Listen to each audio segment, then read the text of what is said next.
Saudações a todos que estão assistindo. Meu nome é Gesley Medeiros de Oliveira Filho e hoje eu vou apresentar um seminário sobre o artigo Animais e Direitos, as fronteiras do humanismo e do sujeito em questão.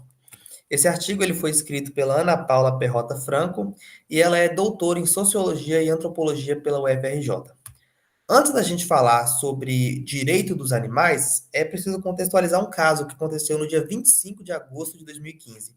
Nessa data, uma carreta que estava transportando suínos capotou e nesse acidente diversos porcos morreram e muitos outros ficaram feridos. Mas foi só uma questão de horas para que ativistas dos direitos dos animais chegassem lá e realizassem o resgate dos animais que estavam feridos. Os animais feridos foram resgatados, tratados e foram levados para um santuário, onde lá viveram o resto de suas vidas tranquilamente. Vale ressaltar que esses ativistas, eles em uma semana conseguiram arrecadar 280 mil reais para que pudessem tratar e cuidar desses porcos que haviam sido resgatados. E toda essa discussão do direito dos animais gira em torno de uma palavra, a dignidade. A dignidade humana, ela surge a partir de Kant, quando Kant diz: nenhum homem é um meio, mas sim um fim em si mesmo. Já a dignidade animal, entre aspas, porque atualmente, aos olhos da legislação brasileira, os animais são sim vistos como coisas, no entanto, a dignidade animal iria afirmar que os animais são, na verdade, um fim em si mesmo e não coisas. E essa pauta de afirmar o direito dos animais ganhou muita repercussão no século XXI. Antes disso, estava restrito somente aos acadêmicos que argumentavam a favor e em defesa dessas pautas. Hoje não, hoje se tornou uma pauta de extremo interesse social e que a sociedade em si se movimenta e mobiliza e está a favor disso. Mas o que que os teóricos a favor da libertação animal, eles acham? Ó, eles buscam, na verdade, realizar uma equiparação entre a vida humana e a vida animal. E como eles fazem isso? Criticando René Descartes. Porque Descartes, ele coloca como essência do ser humano a racionalidade. E coloca que os animais, eles não sentem nenhum tipo de dor ou prazer. E isso abre espaço para que os animais sejam vistos como coisas. Fato é que até o senso comum nega que os animais não sentem dor ou prazer. Mas o que entra em discussão aqui é a racionalidade, a racionalidade no aspecto em que as neurociências atuais têm mostrado que, na verdade, os animais são sim racionais.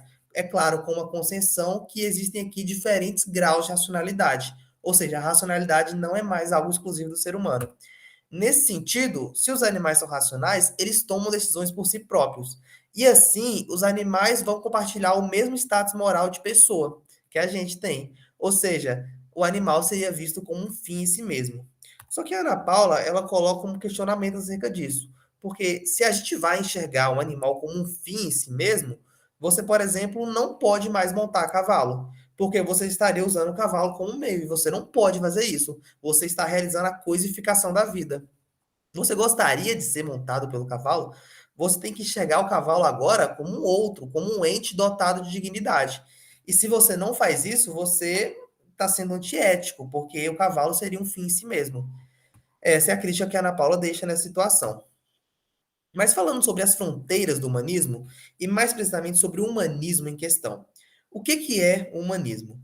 Nada mais é do que uma doutrina que acredita no que a gente chama de valor da vida humana. Segundo o humanismo, toda vida humana é valiosa. Só que veja bem, o humanismo ele surgiu no século XV. E há uns séculos atrás, não é segredo que o nosso mundo estava de cabeça para baixo. Por exemplo, negros eram escravizados e mulheres eram vistas como coisas. Ou seja, foi uma questão de tempo até que o humanismo se tornasse universal e protegesse todos os humanos de maneira igual e sem discriminação. E aí, o que os ativistas pró-direitos dos animais, eles argumentam com base nisso? Eles vão dizer o seguinte, olha só, se antigamente se antigamente o humanismo ele era restrito por critérios racistas e por critérios machistas, hoje em dia a gente nada mais tem do que uma restrição do humanismo por critérios especistas. O que seria o especismo? O especismo seria uma espécie de racismo em que, na verdade, ali você teria uma espécie superior, no caso a espécie humana, estando acima de todas as outras espécies de animais. E o que a Ana Paula fala sobre isso? Sem nenhum objetivo de encerrar a discussão, A Ana Paula, ela vai afirmar que, de fato, existe uma hierarquia entre as espécies na nossa sociedade contemporânea.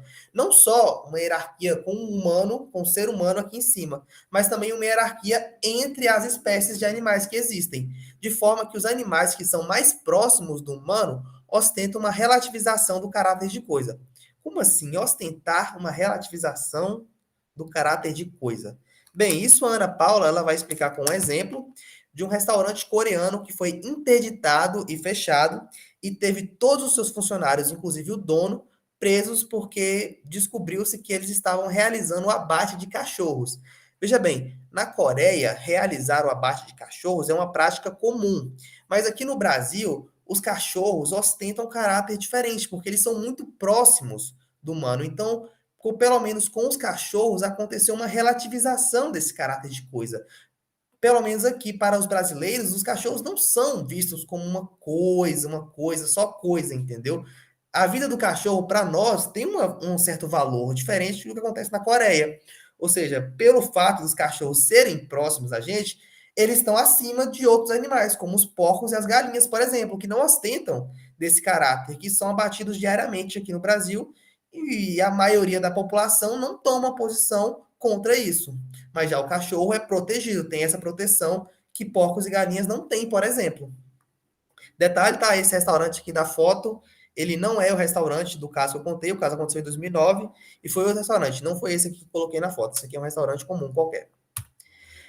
E o que, que a Ana Paula ela vai afirmar depois disso? Olha, para os ativistas dos direitos animais, eles não vão se contentar com uma relativização do caráter de coisa. Eles querem equivalência moral entre animal e pessoa.